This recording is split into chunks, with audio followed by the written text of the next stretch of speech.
Good morning, Miva. Good Monday morning. Good first Monday in February, day after Super Bowl, a whole bunch of things, right? This is a great day for us, February 3rd.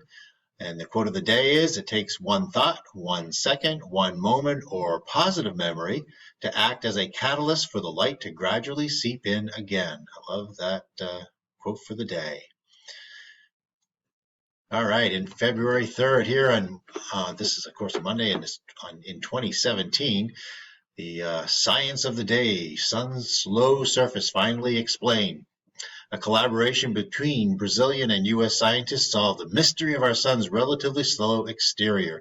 Specifically, our solar system sun possesses a skin that is 70 kilometers or 43 miles thick, which researchers have observed as moving up to 2% more slowly than the rest of the star. Now, through examination of data captured by NASA's Solar Dynamics Observatory satellite, physicists determined that photon emission from the sun's surface is the cause for this relative sluggishness.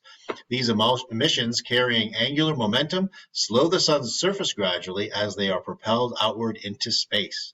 I just recently heard that we're sending some more probes to look at the poles of the sun to see what that might show us about the sun, okay?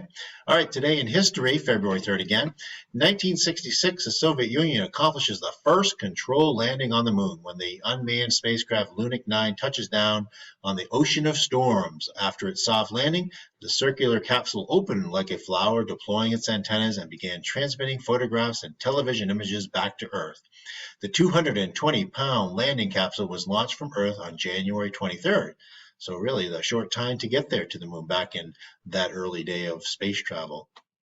Well, on February 3rd in 2002, I have to put this because of the Super Bowl yesterday, the New England Patriots shocked football fans everywhere by defeating the heavily favored St. Louis Rams 20-17 to take home their first Super Bowl victory. Pats kicker Adam Vinatieri made a 48-yard field goal to win the game just as the clock expired, and you can see that he's kicking it right here, and it's quite a moment, one of the 6 that they earned in the last 20 years. We'll see what happens next year, Pats fans. And then on February 3rd, 1953, French oceanographer Jacques-Yves Cousteau publishes The Silent World, a memoir about his time exploring the oceans. It became a highly acclaimed documentary in 1956. And he's shown here, of course, under the sea, right, looking at the wonderful sea creatures. And he's done many, many specials on this. And if you want to look him up on YouTube, I think that would be a great thing for you to see. All right, today is National Women Physicians Day. On February 3rd, honor the path that female doctors have paved since 1849 as we recognize National Women Physicians Day. This day marks the birthday of Dr. Elizabeth Blackwell, the first woman to receive a medical degree in the United States in 1849. Dr. Blackwell initiated the movement that helped women gain entry and equality in the field of medicine. She said, if society will not admit of a woman's free development, then society must be remodeled. And that's exactly what she did. So we celebrate that today. Well, we have some field trips coming up for you. Maine State House Tour is the next one, and that's towards the end of the month.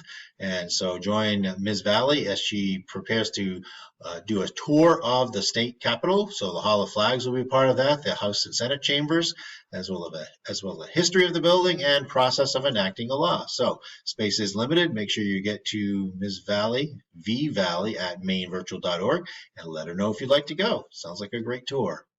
She is also putting on the next book club meeting, which is on this Wednesday, the 5th, and you'll be looking at The Hunger Games Mockingjay, Fire by Suzanne, Catching the Fire by Suzanne Collins, and then next month, The Hunger Games Mockingjay. So you'll be doing 2 of them, and then of course in April it'll be All the Light We Cannot See, and then they'll look at books for May and June as well. So again, let Ms. Valley know if you are interested. And Doodle for Google was shown last week. How do you show kindness? Well, Ms. Uth will be running workshops on Thursday, February 6th and 13th. For interested students, there's a Class Connect already up on that. So if you'd like to click on that and join that Class Connect, you can and find out more about it. But there are scholarships available, so I highly recommend it. Plus, it's a lot of fun. All right, she's also doing the art challenge with a couple of her students, Juliana and Samuel, who will be judging the submissions that you have for this art challenge. And the theme, of course, is imagination. So you can use your own unique style of voice. That'll be one category. There's also creativity and quality. And so that does end on Friday, February 24th. So get your submissions in now to Miva Art Challenge 20@gmail.com, and please use your personal email. Okay, we announced this last week. Mrs. O'Grady kind of told you a little bit about it. We'll tell you more today. Virtual Science Fair is coming up. Well, when? It's going to be March 18th and 19th. That's when, and the time will be 5 to 6 o'clock. We'll have Blackboard sessions running, and so everyone is invited. Learning coaches, parents, brothers, sisters, anybody that you'd like to have come, and you can come in and they will basically go around to all the breakout rooms to see your science project. All right. So if you'd like to be a part of that, certainly let Mrs. O'Grady know at cogrady@mainvirtual.org, or Mrs. Lance, if you're in middle school, that's wlance@mainvirtual.org. So anybody in the school can be a part of this. And I can't wait to see it. The first ever virtual science fair at MIVA. All right, so at this time, I'll send you off to your advisory sessions. Of course, the little meme here, Happy New Year, and it's February. Seems like New Year was just a short few days away, but no, it's actually a month away. And so as we begin our February and our first, really, as our first day of the week, our first day of the month, and we get ourselves going, we are MIVA. And so as I always like to say, make it a great day, everyone. All right, take care. Bye-bye.